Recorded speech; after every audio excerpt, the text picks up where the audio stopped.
particular section is on the existential problem. And essentially, what he says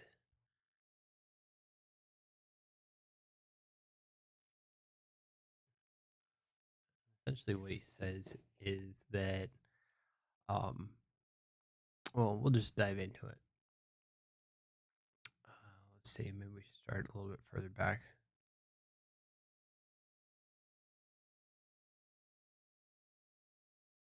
Uh,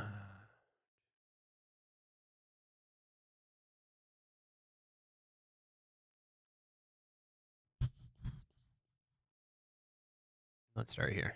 So, to be sure, man is free to answer the questions he is asked in life, but the freedom must not be confounded with arbitrariness. It must be interpreted in terms of responsibleness. So, we can't just say that we can decide what life is and figure it out, but that we have to be responsible for really uncovering that answer for ourselves, probably because it's just such a complex answer. What is right for every individual is going to be different. Man is responsible for giving the right answer to a question, for finding the true meaning of a situation. And the meaning is something to be found rather than given or discovered. And this is just the life journey that we're all on.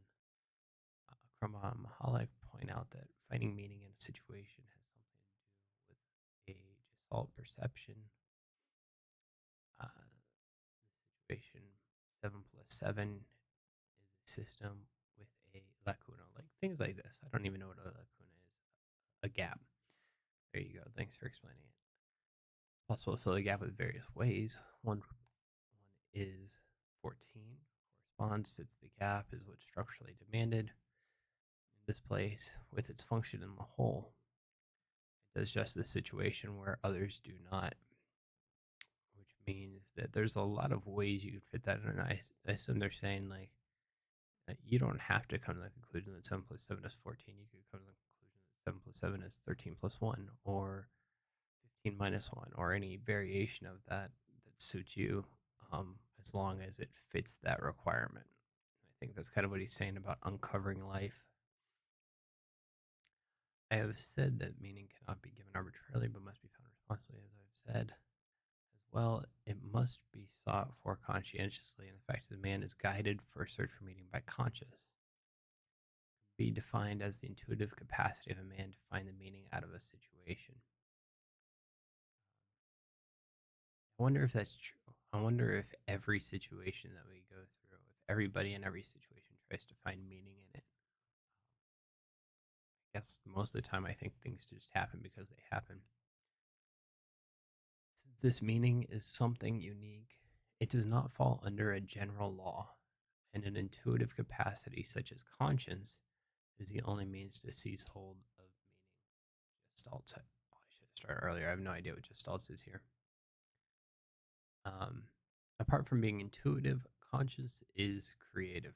Time and again, the individual's conscience demands him to do something which contradicts what is preached by society to which the individual belongs, his tribe. Suppose this tribe consists of cannibals, and an individual's creative conscience may well find that in a given situation it's more meaningful to spare the life of an enemy than to kill him. This way, conscience may well start a revolution, and is find its first meaning may become a universal value. Thou shalt not kill. The unique meaning of today is the universal value of tomorrow. So it's something that somebody has uncovered within their conscience. And as they uncover it, how do I stop doing that? As they uncover it, they slowly evolve it into a universal value. This is the way religions are created and values evolve. Interesting thought process on how values evolve. Seems a little basic, but conscience also has the power to discover unique meanings that contradict accepted values. The commandment I have just quoted is followed by another: "Thou shalt not commit adultery." What comes to mind in this context is the story of a man who, together with his young wife, was imprisoned in Auschwitz. When they came there, told me after his liberation, and when they came there, he told me after his liberation and were separated from one another, he suddenly felt a strong urge to implore her to survive at any expense, you understand, at any cost. She understood what he meant. She was a beauty, and there might be, in the near future, a chance for her to survive, to save her life by agreeing to prostitution among the SS. And if such a situation should arise, her husband wanted to give her this absolution, as it were, in advance. In the last moment, conscience had compelled and commanded him to dispense her from the commandment, "You shall not commit adultery." It's interesting that he says, like, conscious, compelled, and commanded. It seems so powerful. Um, I mean, I could imagine being in that situation and having those thoughts and delivering that same message. I don't know how I would have attributed it to conscience, but then again, that's his domain, right? The unique situation, indeed a unique one. The unique meaning was to abandon the universal value of marital faithfulness, to disobey one of the Ten Commandments. To be sure, this was the only way to obey another of the Ten Commandments: "Thou shalt not kill." Not giving her his absolution would have made him co responsible for her death. It's interesting that he has this analogy here where he talks about, in this sense, the Ten Commandments and one commandment superseding another commandment, and using that as an excuse or as a reason for uh, for for the husband to excuse his wife to commit adultery. Today we live in an age of crumbling and vanishing traditions. Thus, instead of new values being created by finding unique meanings, the reverse happens. Universal values are on the wane. This is why even ever more people are caught in a feeling of aimlessness and emptiness, or as I'm used to calling it, an existential vacuum. Th- this is really the sentence that started to get me to create this one today, um, because what what he's saying is talking about things that happened in the 1940s, and then he wrote about this and popularized it in the 1960s. And so, today we're dealing with what you could consider an existential vacuum. I mean, all of the things that we thought were pretty solid in life are now coming under question. And the most obvious example is gender, where it's like, okay, we were very certain there was male and female, and that was a universal value. And now it's like, okay, there's an entire group of people who don't believe that's a universal value. I mean, there's the flat earth theory people today, and um, there's so many more examples of this, but those are probably the two that come to my mind right now. And uh, and so it's interesting that he noted this 60 years ago, 80 years ago. And I wonder if it's really the case that this is unique throughout history, if there are unique moments, or if this is just the trend, just something that happens every generation. How every generation thinks that their life was more difficult than the previous, or every generation thinks that their generation was more rebellious than the previous. Um,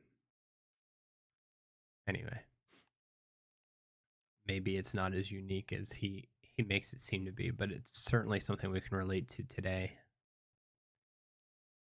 However, even if all universal values disappeared, life would remain meaningful, since the unique meanings remain untouched by the loss of traditions. To be sure, if man is to find meanings even in an era without values, he has to be equipped with the full capacity of conscience. It therefore stands to reason that in an age such as ours, that is to say, in an age of the existential vacuum, the foremost task of education, instead of being satisfied with transmitting traditions and knowledge, is to refine the capacity which allows a man to find unique meanings. Yeah, he's talking about this really from a values perspective, but I think of it also from a critical thinking perspective. And I think that's also what he's meaning as well, using critical thinking to arrive at unique values or to arrive at our own values. And it seems to me what he says here is that, we've created this list, 10 commandments being a good example. We've created this list of things that generally are really good, that we should follow and that we should live by and that we've taught people to live by. But we also understand that those values, as powerful as they are and as important as they are, that there is so much gray area within them. For example, thou shalt not kill. There are those who believe that that means I can't go to war. There are others who believe that thou shalt not kill should be interpreted as thou shalt not murder, which excludes war because the death in war is for a different reason not considered murder.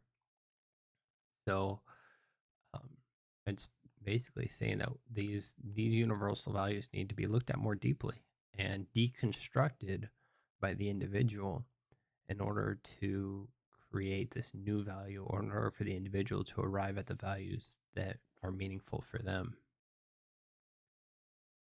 Today, education cannot afford to proceed along lines of tradition, but must elicit the ability to make independent and authentic decisions. In an age in where the Ten Commandments seem to lose their unconditional validity, man must learn more than ever to listen to the 10,000 commandments arising from the 10,000 unique situations of which his life consists.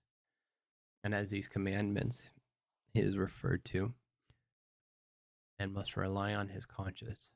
And as to these commandments he is referred to, and must rely on his conscience. A lively and vivid conscience is also the only thing that enables man to resist the effects of the existential vacuum, namely conformism and totalitarianism. So it's interesting that he contrasts conformism and totalitarianism here um, with the ability to deconstruct these universal values. And as somebody who grew up very close to the church, one of the things that um, the church provides and continues to provide people is a sense of stability, a sense of uh, maybe like a North Star, if you will, of where we're going, what we should be focused on, how we should live our lives. And that North Star is very important. It gives us confidence to move forward. It gives us bravery to take steps that maybe are uncomfortable. But I think the flip side of that, as the critics of religion would say, is that there's an element of conformism. There's a lot of people within the religious community who don't critically think and don't challenge and question things that are either part of tradition or um, commonly accepted within the faith. And in my mind, there's so much room for questioning within the religion. And just if you look at the Eucharist, if you look at how the different um, Catholic-based religions view the Eucharist, some view it as an actual transformation, as an actual miracle every time you take it. Some people view it as a symbolic, and so our ability to think critically, or our ability to apply logic, or at least recognize that things aren't black and white, is super important to avoid this conformism. And at the same time, the strength of these institutions comes from their ability to powerfully instill pillars of values to us. Whether it's the pillar of values like thou shalt not kill, pillar of values like in the Catholic Church is the Eucharist as an example. Those traditions and those values that are in there become the strength of these organizations and help them propagate their message and the meaning to the masses. And so there's value in that. There's value in having everybody on the same page. There's value in everybody working in the same direction. But at the same time, as Victor's talking about, we are quickly recognizing, and I think globally recognizing, that things aren't as simple. And we have the means to research and learn more quickly and deconstruct our beliefs more quickly today. I think the internet's done a lot to help us in that. Um, so, so there's the two sides of the coin. There's the conformism and totalitarianism, but there's also the benefits of having a North Star. We live in an age of affluence in many respects. The mass media bombard us with stimuli. It's funny he says that back then. Imagine if he saw the stimuli we had now. And we have to protect ourselves against them by filtering them, as it were. We are offered a lot of possibilities and have to make our choice among them. In short, we have to make decisions as to what is essential and what's not. We live in an age of the pill. Unless we are offered unprecedented possibilities, unless we wish to be submerged and drowned in promiscuity, then we have to resort to selectivity. I wonder if he's talking about the pill, the blue pill, or the abortion pill, or the night after pill, or if he's just using that as an analogy for selectivity. Um, Selectivity, however, based on responsibility, that is to say, on decision making under the guidance of conscience. True conscience has nothing to do with what I would term super egotistic pseudo morality, nor can it be dismissed as a conditioning process. Conscience is a definitely human phenomenon, but we must add that it is also just a human phenomenon. It is subject to the human condition, that it is stamped by the finiteness of man. For not only is he guided by conscience in his search for meaning, he is sometimes misled by it as well. Unless he is a perfectionist, he will accept this fallibility of conscience. The way I read that is that at some point in life, you have to realize that you're not going to understand everything. I certainly am reaching that level. I'm certainly reaching that level in my own life where it's like, okay, I've got a massive understanding, and I've been very curious about how life works and what goes into it. But at some point, I need to coalesce that and take a step forward. I have to move forward in a direction that I believe is right. And I can't afford to be wish-washy. I can't afford to change my mind too often. Even if I'm presented with some evidence that maybe I'm wrong, I need to power forward until the evidence becomes so overwhelming that I have no other choice but to change my approach. And this may be the crux of what makes older people more stuck in their ways than younger people. They just have a North Star that's been further defined and refined. And at some point, we just accept we don't know everything, but this is what we believe, and this is the direction we're going to take our life in with that belief. It is true man is free and responsible, but his freedom is not infinite. Human freedom is not omnipotence, nor is human wisdom omniscient. This holds for both cognition and conscience. One never knows whether or not it is the true meaning to which he is committed, and he will not know it even on his deathbed. So I'm gonna end the podcast there because the little ones are waking up and the house is getting lively this morning. But this book just fascinates me. It really digs deep into what it is that we believe and why we believe it.